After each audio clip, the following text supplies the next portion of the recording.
Hi Tarot Tribe, it's Ethany and welcome to day 10 of 31 days of tarot. We're pretty much a third of the way through.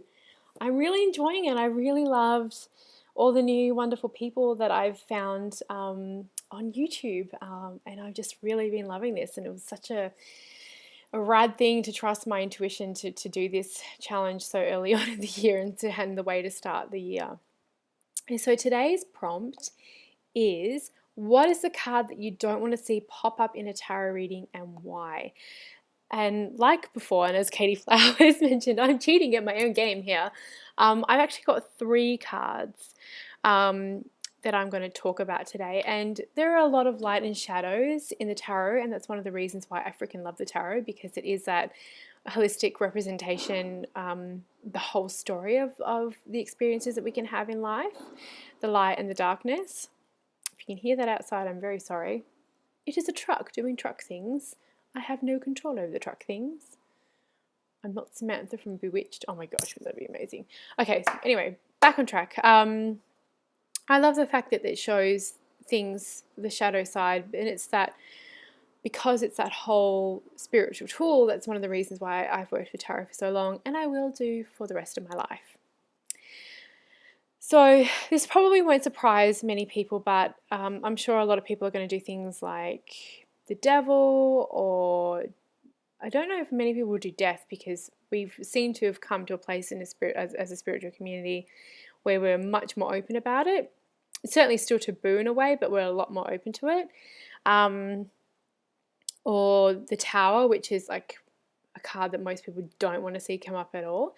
But I'm going to talk about 3 cards from the Suit of Swords, and that's probably not surprising many people if it was another one I was going to go to.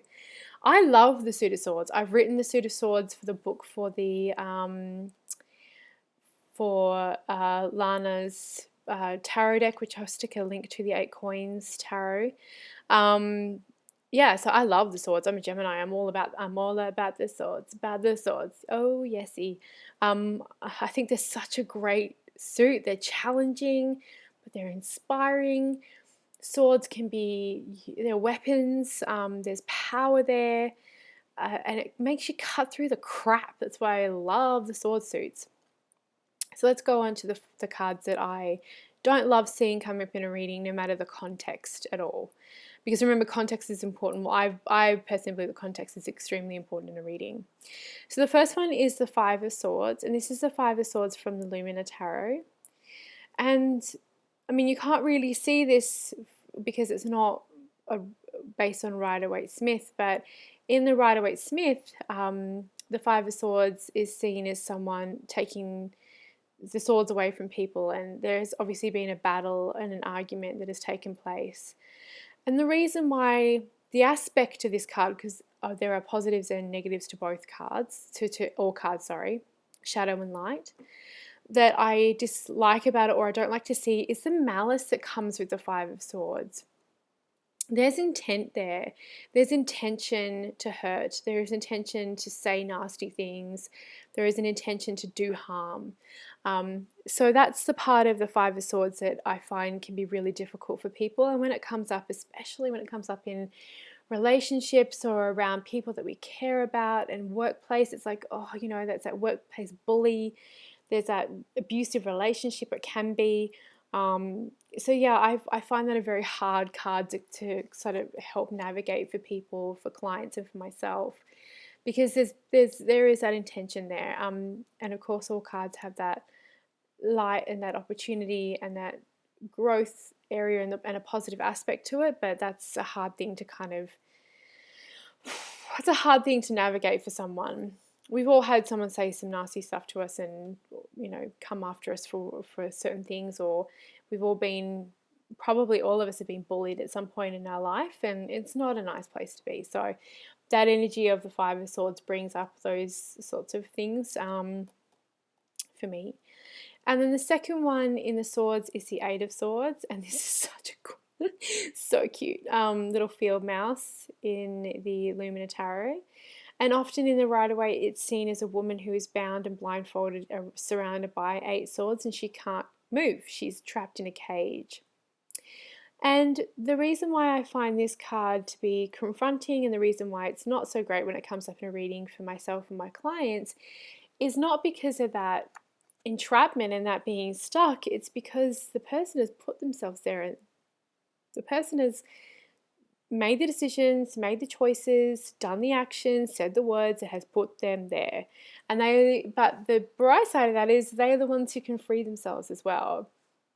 And a part of being a tarot reader and a coach and all that sort of stuff is helping people navigate through their blocks and moving forward. And that's very much a part of the Eight of Swords. But the part that I find I guess it's not so cool is that they've put themselves there. The empowering part of it is they can get themselves back out of it. And then the third card, and this is probably the most difficult card in the deck, is the Nine of Swords.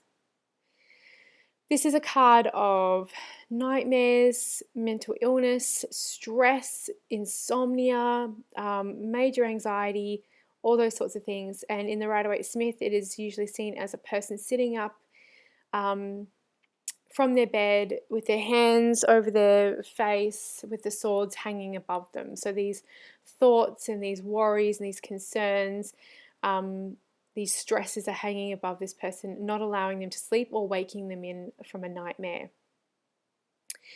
And the reason why this is a hard card, not just because of all those things that I've described, is because often this can be, and I say this often, and I'm not a doctor and I don't advise that you diagnose anybody over your readings, that is not what we're here for, is because of its attachment to mental illness. And as someone who has a family history of mental illness and who had a little bit of postpartum depression, and really struggled after having a son and feeling very isolated. I know what this card feels like. This is a hard card, and that isolation is certainly a hard thing to kind of reconcile with this Nine of Swords. There is again that opportunity in there to seek help and to find connection and to move forward, but no matter kind of what the context is for the reading, I find the Nine of Swords is always very difficult.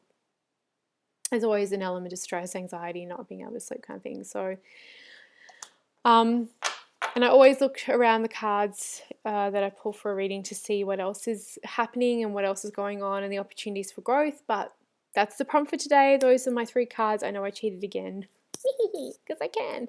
And you can too. As long as you're answering the prompt, you can add for sure. So that's today's prompt. Thank you so much for watching, and thank you so much for joining in with the challenge, and we'll see you tomorrow.